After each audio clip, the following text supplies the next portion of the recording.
अगर आप 2 सप्ताह के इंतज़ार के बीच में हैं, तो आप ये सोचती होंगी कि क्या ये इम्प्लांटेशन स्पॉटिंग है या सिर्फ मेरे पीरियड्स शुरू हो रहे हैं? क्या ये पीएमएस है? मुझे समझ नहीं आ रहा। इसलिए आज हम इम्प्लांटेशन स्पॉटिंग और आपके पीरियड्स की शुरुआत और पीएमएस के लक्षणों के बीच अंतर के बारे में जानेंगे। सच कहूँ तो ये तीनों एक जैसे दिख सकते हैं।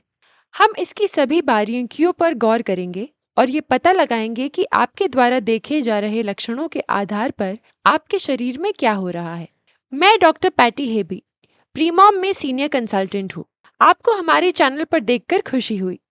वीडियो को लाइक, सब्सक्राइब और कमेंट करना ना भूलें। आइए इम्प्लांटेशन स्पॉटिंग को बेहतर समझें।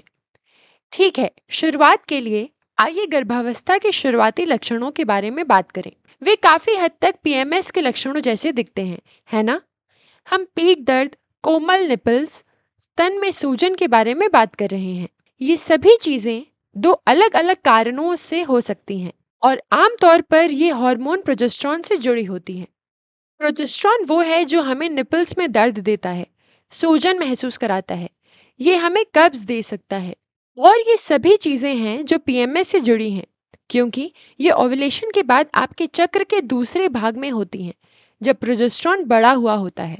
फिर ये कम होने लगता है और जैसे जैसे आपके पीरियड्स नज़दीक आते हैं, हमें अलग अलग लक्षण दिखाई देने लगते हैं। यही कारण है कि बहुत सी महिलाएं पीरियड्स शुरू होते ही बेहतर महसूस करने लगती हैं। जब हम प्रारंभिक गर्भावस्था में होते हैं, तो हमें ढेर सारा प्रोजेस्टेरॉन भी मिल रहा होता है। इसलिए उन लक्षणों के बीच अंतर करना वास्तव में बहुत मुश्किल हो जाता है। तो स्पॉटिंग पर ध्यान देना आपको अंतर समझने में मदद कर सकता है। इम्प्लांटेशन स्पॉटिंग और आपके पीरियड्स में अंतर। तो इम्प्लांटेशन वास्तव में ओव्यूलेशन के लगभग 6 से 10 दिन बाद होता है। इसमें थोड़ा अधिक समय लग सकता है, लेकिन हम यहाँ 6 से 10 दिन मान के चलेंगे। तो इसका मतलब है कि अंडा निषेचित हो चुका है, बड़ा हो गया है और वो आपके गर्भाशय में चला गया है और उसने खुद को स्थापित करना शुरू कर दिया है। इसे इम्प्लांटेशन कहते हैं। इसके बाद एचसीजी बनना शुरू हो सकता है और फिर आपको वो सकारात्मक प्रेगनेंसी टेस्ट मिल सकता है, लेकिन इसे वहां तक पहुंचने के लिए कुछ समय चाहिए। इसे पहले प्रत्यारोपित होना होगा और चीजों को चालू करना होगा, ताकि मूल रूप से आपके शरीर को संकेत दिया जा सके कि आप एक्टिव प्रेगनेंसी में हैं। इसलिए जब आपको इम्प्लांटेशन स्पॉटिंग होती है, तो आप ओव्यूलेशन के 6 से 10 दिन बाद स्पॉटिंग की उम्मीद कर सकती हैं। आमतौर पर जब हमें इम्प्लांटेशन स्पॉटिंग होती है, तो ये 1 से 2 दिनों तक रहती है और ये हल्का गुलाबी या हल्के भूरे रंग का डिस्चार्ज होता है। आपको हल्की सी ऐंठन महसूस होगी, लेकिन आमतौर पर ये उतनी तीव्र ऐंठन नहीं होगी जितनी सामान्य पीरियड्स की ऐंठन होती है। अब इम्प्लांटेशन के बारे में दूसरी तरह की पेचीदा बात वो दिन है जब अंडा वास्तव में इम्प्लांट होता है, लेकिन जैसे जैसे ये गहरा होता जाता है, आपको संभावित रूप से उसके 5 दिन बाद तक थोड़ा अतिरिक्त इम्प्लांटेशन रक्तस्राव हो सकता है, जो आपको आपके पीरियड्स की तारीख तक पहुंचा देता है। तो ये कहना वास्तव में अधिक कठिन हो जाता है। तो चलिए रंग पर वापस चलते हैं। अगर हम हल्के गुलाबी या हल्के भूरे रंग के स्राव देखें, तो ये आमतौर पर इम्प्लांटेशन स्पॉटिंग से जुड़ा होता है, जबकि जैसे ही आपके पीरियड्स शुरू हो जाते हैं, ये आमतौर पर भारी, गहरा लाल और कुछ थक्के वाले हो सकते हैं। ये अधिक तीव्र ऐंठन से जुड़ा होता है। इम्प्लांटेशन ऐंठन थोड़ी हल्की होती है, इसलिए जब आप इम्प्लांटेशन स्पॉटिंग और आपके पीरियड्स की शुरुआत के बीच अंतर करने की कोशिश कर रहे हैं, तो इन बातों को ध्यान में रखना चाहिए। बहुत सी महिलाएं पूछती हैं कि यदि मुझे इम्प्लांटेशन क्रैम्पिंग या स्पॉटिंग नहीं है, तो क्या ऐसा हो सकता है कि वो फिर भी गर्भवती हों?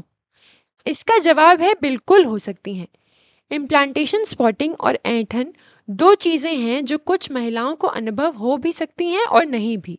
इसलिए यदि आपको इसका अनुभव नहीं होता है, तो इसका मतलब ये भी नहीं है कि आप गर्भवती नहीं हैं। मुझे लगता है कि इस 2 सप्ताह के इंतज़ार और आपके पीरियड्स की शुरुआत के मुकाबले इम्प्लांटेशन स्पॉटिंग के लिए वास्तव में बड़ा संदेश ये है कि पीरियड्स शुरू होने या प्रेगनेंसी टेस्ट लेने से पहले, यदि आप अपने 2 सप्ताह के इंतज़ार के दौरान मूल रूप से ओव्यूलेशन के 6 से 10 दिन बाद या लगभग 6 दिनों में थोड़ी सी स्पॉटिंग देखते हैं, तो बिल्कुल हो सकता है कि आप संभावित रूप से गर्भवती हों। इसलिए यदि आप वो धब्बा देखते हैं तो चिंता ना करें। मैं जानती हूँ कि ये मुश्किल है, लेकिन आमतौर पर यही अंतर है। तो इम्प्लांटेशन स्पॉटिंग ओव्यूलेशन से 6 से 10 दिन बाद होती है, जबकि पीरियड स्पॉटिंग उसके लगभग 5 से 7 दिन बाद होती है। ध्यान दें, ये हर महिला में अलग हो सकता है, इसलिए बस इन लक्षणों पर ध्यान दें और हम आपको शुभकामनाएं देते हैं। अब जब आप प्रेगनेंसी टेस्ट करने के बारे में सोचें, तो सुनिश्चित करें कि आप ओव्यूलेशन होने के 12 से 14 दिनों तक इंतजार करें और फिर टेस्ट करें। उस ब्लास्टोसिस्ट को अंदर आने, बढ़ना शुरू करने और वास्तव में अपने शरीर को उस प्रेगनेंसी हार्मोन को बनाने के लिए कुछ समय दें।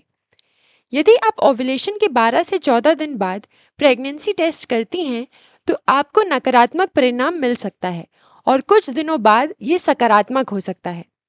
इसलिए हम हमेशा कहते हैं कि हर दूसरे दिन टेस्ट करते रहें, जब तक कि आपको कोई सकारात्मक परिणाम ना दिखे या आपके पीरियड शुरू ना हो जाएं। All the best. हमारे चैनल को सब्सक्राइब करने के लिए धन्यवाद। नीचे कमेंट करें और कोई भी प्रश्न पूछें। प्रीमॉम में हम सिर्फ आपकी फर्टिलिटी यात्रा का समर्थन करने के लिए हैं। हम हमेशा आपके लिए नए और सबसे अच्छे प्रजनन संबंधी टिप्स और जानकारी लाने का प्रयास करते रहते हैं। तो बस हमारे साथ बने रहें, ट्रैक पर रहें और हम आपकी यात्रा का समर्थन करने के लिए आपके साथ हैं।